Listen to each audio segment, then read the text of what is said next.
Hi hello എല്ലാ കൂട്ടുകാർക്കും നമസ്കാരം. സീരിയൽ മാനിയ വെറൈറ്റി സ്റ്റോറീസിന്റെ ഏറ്റവും പുതിയൊരു വീഡിയോയിലേക്ക് എല്ലാവർക്കും സ്വാഗതം കേട്ടോ.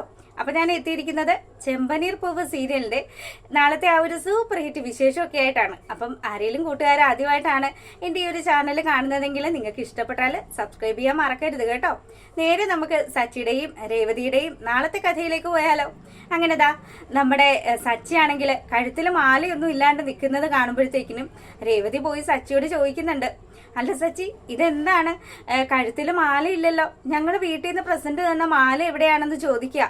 അപ്പൊ ഉടനെ തന്നെ സച്ചിയാണെങ്കിൽ ഇവളോട് കാര്യങ്ങളൊന്നും പറയാൻ പറ്റത്തില്ലല്ലോ, ഇപ്പൊ തന്നെ ഒന്ന് ഉടക്കിപ്പോയി പിരിഞ്ഞ് വന്നതല്ലേ ഉള്ളൂ, അതുകൊണ്ട് തന്നെ കാര്യങ്ങളൊന്നും ഇവളോട് പറയാൻ പറ്റത്തില്ല.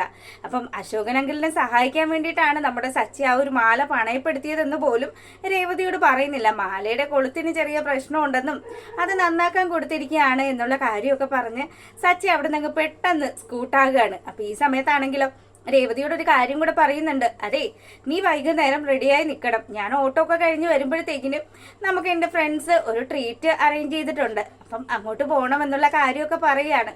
അപ്പം രേവതിക്കും വലിയ സന്തോഷമൊക്കെ ആയി. എന്തായാലും ഉടക്കൊക്കെയാണ്, എന്നാലും ഇച്ചിരിയൊക്കെ ഒരു സമാധാനമൊക്കെ ഉണ്ട്. ഇപ്പം സച്ചിയുടെ ആ ഒരു പെരുമാറ്റത്തിലൊക്കെ കുറച്ച് മാറ്റമൊക്കെ വന്നല്ലോ, അതുകൊണ്ട് തന്നെ വലിയ ആശ്വാസത്തിലാണ് നമ്മുടെ രേവതി ഉള്ളത്.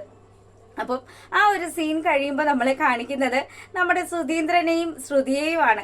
രണ്ടാളും കൂടി ഒരു ബേക്കറിയിൽ വെച്ച് മീറ്റ് ചെയ്യാണ്. അപ്പം അവിടെ എത്തിയതും നമ്മുടെ ശ്രുതിയാണെങ്കിലോ, അല്ല എന്താണ് ശ്രുതി എന്നെ കാണണമെന്ന് പറഞ്ഞത്, അത് എനിക്കൊരു കാര്യം, ഒരു പ്രത്യേക കാര്യം എനിക്ക് തന്നോട് പറയാനുണ്ട്, അത് ഞാൻ പറയുമ്പോൾ താൻ തെറ്റിദ്ധരിക്കരുത് എന്നുള്ള കാര്യം അഡ്വാൻസ് ആയിട്ട് തന്നെ നമ്മുടെ ശ്രുതി പറയുകയാണ്. അല്ല എന്താ കാര്യമെന്ന് ചോദിക്കുമ്പോഴത്തേക്കിനും തനിക്ക് എൻ്റെ ഭർത്താവായിട്ട് നിൽക്കാൻ പറ്റുമോ എന്ന് ചോദിക്കുകയാണ്. അപ്പോൾ ഈ കാര്യം കേൾക്കുമ്പോഴത്തേക്കിനും നമ്മുടെ ശ്രുതിയാണെങ്കിലും ഒന്ന് സീരിയസ് ആയിട്ട് ചിന്തിച്ചു കേട്ടോ. പുള്ളിക്കാരൻ്റെ മനസ്സിലിപ്പോൾ ശ്രുതി ഉണ്ടല്ലോ, അതുകൊണ്ട് തന്നെ അതെന്താ അങ്ങനെ പറഞ്ഞത് എന്നുള്ള രീതിയിൽ അതേ ഞാൻ മുൻകൂട്ടി പറഞ്ഞത്, നിങ്ങൾ തെറ്റിദ്ധരിക്കരുത്. പിന്നെ എൻ്റെ ആ ഒരു മേഡം ഉണ്ടല്ലോ, പുള്ളിക്കാരി ഞാൻ ഫോണിൽ വിളിച്ചപ്പോൾ പറഞ്ഞായിരുന്നു, പുള്ളിക്കാരിയുടെ ആ ഒരു മാനേജർ എന്നെ ഭയങ്കരമായിട്ട് ശല്യം ചെയ്യുമായിരുന്നു. ആ സമയത്താണ് നിങ്ങൾ എൻ്റെ ഭർത്താവാണ് എന്നുള്ള കാര്യം പറഞ്ഞത്.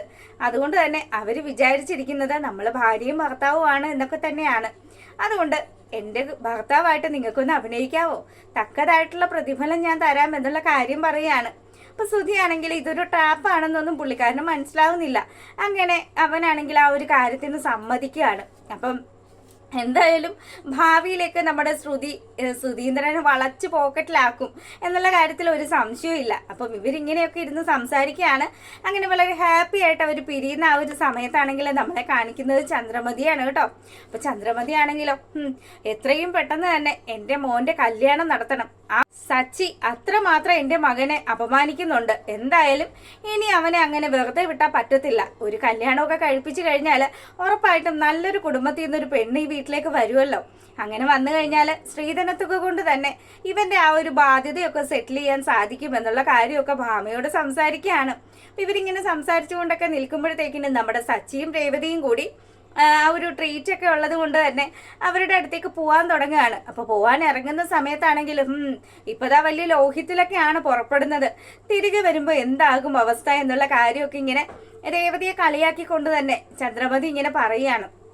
അപ്പൊ രവി അവിടെ നിൽക്കുന്നുണ്ട്. രവിയുടെ അടുത്ത് അച്ഛാ ഞങ്ങൾ പോയിട്ട് വരാം, കൂട്ടുകാർ വിളിച്ചിട്ടുണ്ട്, അതുകൊണ്ട് പോയിട്ട് വരാം എന്നൊക്കെ പറഞ്ഞ് ഇങ്ങനെ യാത്ര പറഞ്ഞ് ഇറങ്ങുമ്പോഴത്തേക്കിനും ചന്ദ്ര വീണ്ടും ഓരോ കാര്യങ്ങൾ ഇങ്ങനെ പറയാൻ തുടങ്ങുകയാണ്. പോട്ടനെ തന്നെ നമ്മുടെ രവീന്ദ്രൻ പറയുന്നുണ്ട്, ചന്ദ്ര നീ ഒന്ന് നിർത്ത്, അവര് സമാധാനമായിട്ടൊന്ന് ജീവിച്ചോട്ടെ, നീ എന്തിനാ ആവശ്യമില്ലാത്ത കാര്യങ്ങളൊക്കെ പറയാൻ നിൽക്കുന്നതെന്നും പറഞ്ഞ് ചന്ദ്രമതിയോട് ദേഷ്യപ്പെടുകയാണ്. നിങ്ങളുടെ മോനല്ലേ ആള്, അവൻ അവന്റെ കൂട്ടുകാരെ കണ്ട് എന്തായാലും നല്ല രീതിയിൽ മെനിങ്ങിയിട്ട് തന്നെ തിരിച്ചു വരുള്ളൂ എന്നുള്ള കാര്യമൊക്കെ ചന്ദ്ര പറയുക. എന്തായാലും അവൻ പോയിട്ട് വരട്ടെ, വരുമ്പോ അറിയാലോ അവസ്ഥ എന്താണെന്നുള്ളത്. അങ്ങനെ നമ്മുടെ രേവതി വളരെ സന്തോഷത്തോടു കൂടി സച്ചിയോടൊപ്പം ആ ഒരു കൂട്ടുകാരുടെ വീട്ടിലേക്ക് പോവാണ്. അപ്പൊ പോകുന്ന സമയത്താണെങ്കിലോ സച്ചി വളരെ ഹാപ്പി ആയിട്ട് നമ്മുടെ ഗിരീഷ് പുത്തഞ്ചേരിയുടെ പാട്ടൊക്കെ വെച്ച് നല്ല തകർത്താണ് അങ്ങ് പോകുന്നത്. അങ്ങനെ വളരെ ഹാപ്പി ആയിട്ട് അവിടെ എത്തുമ്പോഴത്തേക്കിനും കൂട്ടുകാരും അവരുടെ ഭാര്യമാരും ഒക്കെ കൂടി വലിയ കാര്യമായിട്ട് രണ്ടാളെയും സ്വീകരിക്കുകയാണ്. അങ്ങനെ അവർക്ക് വേണ്ടിയിട്ട് കൂട്ടുകാര് വലിയൊരു ഗിഫ്റ്റ് തന്നെയാണ് കേട്ടോ ഒരുക്കിയിരിക്കുന്നത്. നല്ല ഒന്നാം തരത്തിൽ ഒരു കേക്ക് കട്ടിങ്ങും കാര്യങ്ങളും ഒക്കെ സർപ്രൈസ് ആയിരുന്നു നമ്മുടെ രേവതിയെ സംബന്ധിച്ചിടത്തോളം ആ ഒരു ട്രീറ്റ്. എന്തായാലും നല്ല ഗംഭീരമായിട്ട് രണ്ടാളും കൂടി ചേർന്ന് കേക്കൊക്കെ കട്ട് ചെയ്യാണ്. പരസ്പരം വായിലൊക്കെ വെച്ച് കൊടുക്കുമ്പോഴത്തേക്കിനും ഇവരുടെ ആ ഒരു സ്നേഹവും കരുതലും ഒക്കെ എന്നുള്ള രീതിയിൽ കൂട്ടുകാരിങ്ങനെ നിന്ന് സന്തോഷിക്കുകയാണ്. എന്തായാലും നിങ്ങൾ നല്ല കപ്പിള് തന്നെയാണ്. അബദ്ധം വെച്ചാലാണ് രേവതിയുടെ കഴുത്തിലെ താലി കെട്ടിയതെങ്കിലും സച്ചി നിനക്ക് ചേർന്ന പെണ്ണ് തന്നെയാണ് ഇതെന്നും പറഞ്ഞ് ഫ്രണ്ട്സ് ഇങ്ങനെ ഓരോ കാര്യങ്ങളൊക്കെ പറയുകയാണ്. അപ്പം സച്ചിയാണെങ്കിലോ എടാ എന്താണ് ഇവിടെ ഇന്ന് എന്തൊക്കെയാണ് സ്പെഷ്യൽ എന്നുള്ള കാര്യമൊക്കെ ചോദിക്കുമ്പം നീ ഉദ്ദേശിച്ച സാധനം എന്തായാലും ഞങ്ങൾ അറേഞ്ച് ചെയ്തിട്ടുണ്ട്, അതുകൊണ്ട് നമുക്ക് അപ്പുറത്ത് പോയൊന്ന് മിനിങ്ങാന്നും പറഞ്ഞ് സച്ചിയെ കൂട്ടിക്കൊണ്ട് പോവാണ്. ആശാനല്ലേ ആള്, എന്തായാലും അത്യാവശ്യം നല്ല രീതിയിൽ തന്നെ മിനുങ്ങുമെന്നും അതുപോലെ തന്നെ രേവതിയായിട്ട് ഇനി ഒരു 1.5 വഴക്കിട്ടുകൊണ്ടാണ് തിരികെ വീട്ടിലേക്ക് വരുന്നതും എന്നൊക്കെ കാണിച്ചുകൊണ്ടാണ് നമ്മുടെ പ്രമോ വിശേഷം അവസാനിച്ചിട്ടുള്ളത്. അപ്പം വീണ്ടും പുള്ളിക്കാരിക്ക് വീട്ടിലേക്ക് പോകാനുള്ള ഒരു കാരണമായി. എന്തായാലും കഴിഞ്ഞ ദിവസം നമ്മുടെ സച്ചി പറഞ്ഞായിരുന്നല്ലോ ബാഗും സാധനങ്ങളും ഒന്നും എടുത്ത് തിരികെ അലമാരിയുടെ അകത്ത് വെക്കണ്ട എന്നുള്ള കാര്യം. അതിപ്പോൾ ഏകദേശം കറക്റ്റായി വന്നിട്ടുണ്ട്. അതുകൊണ്ട് തന്നെ ആ ഒരു പെട്ടി എടുത്ത് നേരെ അങ്ങ് ഇറങ്ങിപ്പോയാൽ മതിയല്ലോ. അപ്പം അത്തരത്തിലുള്ളൊരു സൂപ്പർ ഹിറ്റ് കഥയാണ് കേട്ടോ നാളെ വരുന്നത്. ആരും മിസ് ചെയ്യരുത്, എല്ലാവരും കാണുക. എല്ലാവർക്കും നല്ലൊരു രാത്രിയൊക്കെ ആശംസിച്ചുകൊണ്ട് വീഡിയോ വൈൻഡപ്പ് ചെയ്യുന്നു. താങ്ക്